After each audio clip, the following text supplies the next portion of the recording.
Hello, hello, and welcome to Catherine's Garden and Home, where we grow together. Well, I have my last pumpkin that I had picked, and it was from the seeds from the Dollar Tree, and it was the jack-o'-lantern. I know that that is not a pie pumpkin, however it is a pumpkin and it is delicious. So I'm going to put it together and create my final pumpkin pie for this winter in season to the next new spring season, you know. So this is it's amazing how this jack-o'-lantern pumpkin, this pumpkin lasted this long in my home, and that I'm able now to actually eat it now here in February. I found that they stored very well. One of the other ones that I had spoiled, the smaller one, but this one, it looked like it was on its way out, but I caught it. I believe that I've caught it before, and I didn't want it to spoil. I wanted to enjoy it. So I said, if I don't make this pie now, in the next couple of weeks, that's going to be the end of that, and I'll lose the opportunity. So come with me as we go through the process of making a pumpkin pie from scratch. A real pumpkin pie, not from the can.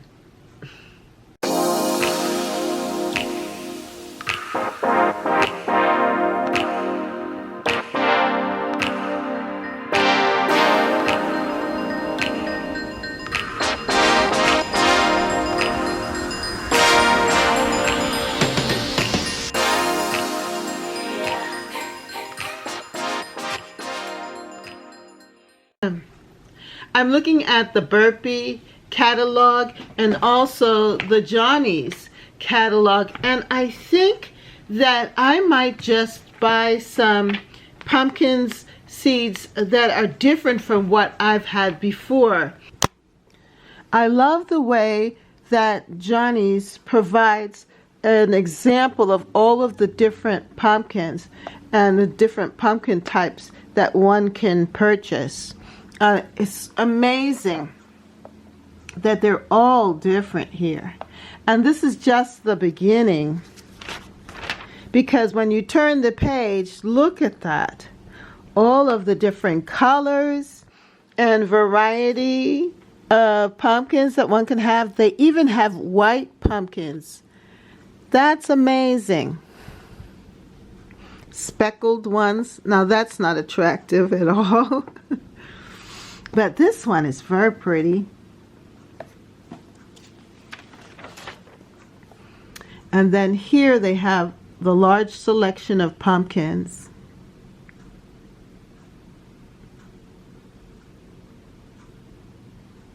From the very smallest ones here, tiny, to the largest one.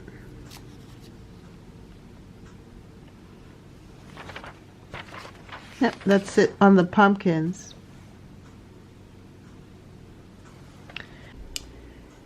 Here it is, the last pumpkin from my harvesting of 2021. And before anything happens to it, I'm going to cut it open and puree it and hopefully make a pumpkin pie. Yep, this is the last pumpkin. I might even save some of the pumpkin puree to add to other dishes, but I'm thinking of making the final pumpkin pie from this pumpkin that we harvested last year. I don't know how good it is. Hopefully it won't be rotten inside, but I just wanted to show that to you and put it together and see what what becomes of it. And today is February 21, President's Day. So look at this. I planted this last year, and now I'm able to still eat it now in the next year, all the way now here in February 2022. I also have another one of these little pumpkins too. This is another one.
So I've cut it up and I put a little olive oil on it just to help with the baking. And I'm going to put it in the oven and allow it to soften and bake. And then I'll take it out, puree it, and then create the pie. That's what it looks like. And these are all of the seeds. I'm always amazed at the pumpkin and the pumpkin seeds that it produces. That there's just so many seeds here. And when you realize that each seed is a plant and has the possibility of producing 2 to 3 different pumpkins on each plant or more, that it is just amazing to see how generous nature is. There's always such abundance in the garden and from nature. The pumpkin has been baking in the oven for about an hour, maybe an hour and a half. And now it is ready. As you can see, it is ready to come out. And it's soft. And what I'm going to do is just scoop out the flesh here, put it in the food processor, mix it up. I'm going to let it cool first, but then I'm going to put it in the food processor, mix it up, and get it prepared so that it's pureed, and that it will be then, I'll mix in, the other ingredients like sugar and so forth to make the pie. But I just wanted you to see what it looks like coming out of the oven. So I was able to cut out the flesh of the pumpkin, and I have it here. And what I'm going to do is just add to it the spices. I'm going to add the spices to it. I have pumpkin spice, nutmeg, ginger, cinnamon. And I'm going to bake it in this graham cracker crust. It tastes so good with this graham cracker crust. And then for sugar and milk, I'm going to use the sweetened condensed milk, which adds the sugar to it, and it makes it just sweet enough. And it's really good. I also have to add eggs to this as well. So that's what I'm going to do. I'm going to blend this in the food processor, put in the seasonings in with it, and then add the rest of the ingredients, eggs, butter, and the condensed milk, and then put it inside the crust, and then put it in the oven. The pumpkin puree came out really, really nice, and I have it here, and it looks like it's going to just be really delicious. I'm going to be adding in 2 eggs, some butter, and the milk, and the sweetener, the condensed milk, and it's going to be really, really good. So I'm excited about this whole process, but I just wanted you to see what it looks like and the texture.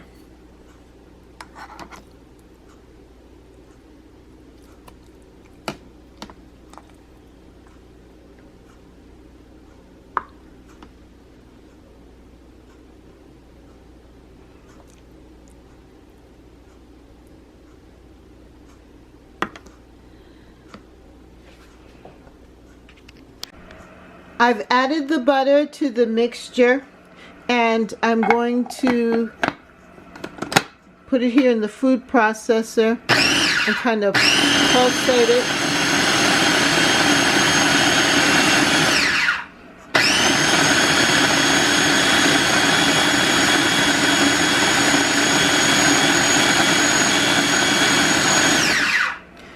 And now I'm going to add the eggs.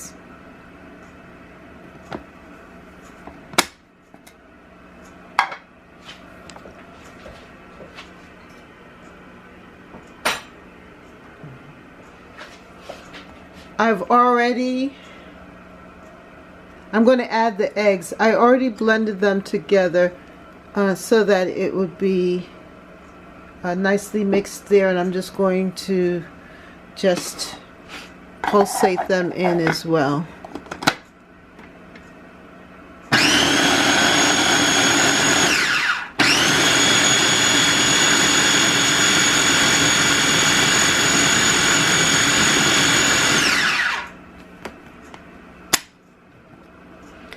So that looks really good. And lastly, I'm going to add the milk. Now, obviously this is too much, so I'm going to have to transfer it into a different container. But I like this because now it's well mixed, and when I add the milk to it, it will be really, really good. So this is the final product, and I mixed in the sweetened condensed milk in it. So now I'm going to put it in this graham cracker crust and then put it in the oven at 375. I already have the oven on and it's warming up. And let it stay for 15 minutes at 375, and then turn it down to 350 for a half an hour. So I'm going to pour it in now.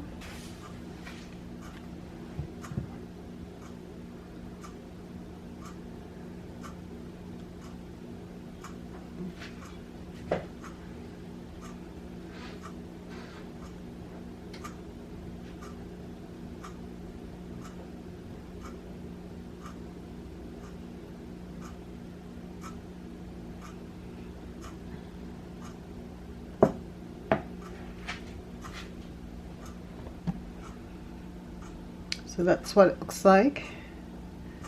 And I'm now going to put it in the oven to bake. The pie is done, and I did poke. I poked over on this side and it came out clear, so I believe that it is good. Let me try again here. Oh, just a little bit. I think I'm going to just let it sit in just a little bit more. But other than that, it came out very nice. I'm very pleased with it. Well, the pie is finished, and I tested it out, and it came out pretty dry.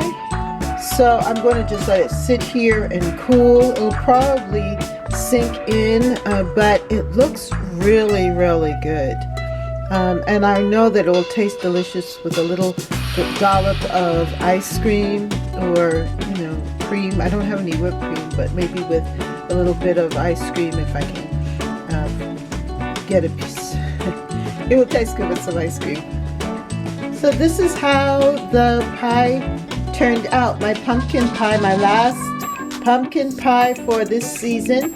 And it came out pretty good. I kind of overfilled it with filling, but thankfully it has this nice protective edge here so that it didn't overflow.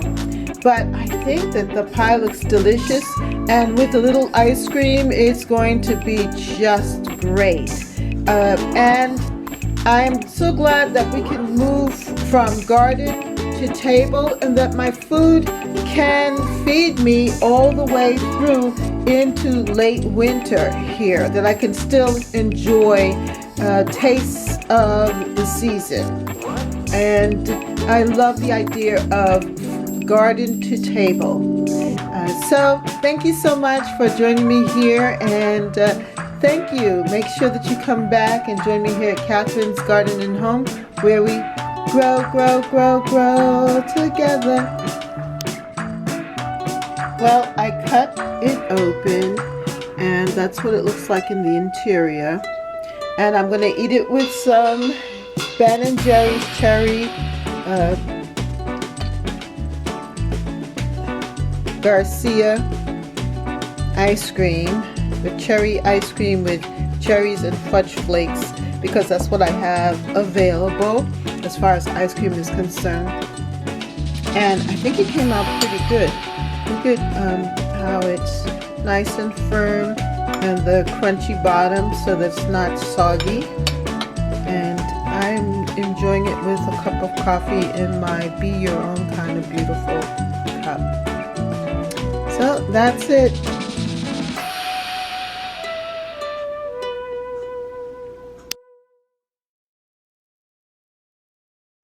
For more videos, like, subscribe, and hit the notification bell. And thank you so much for watching.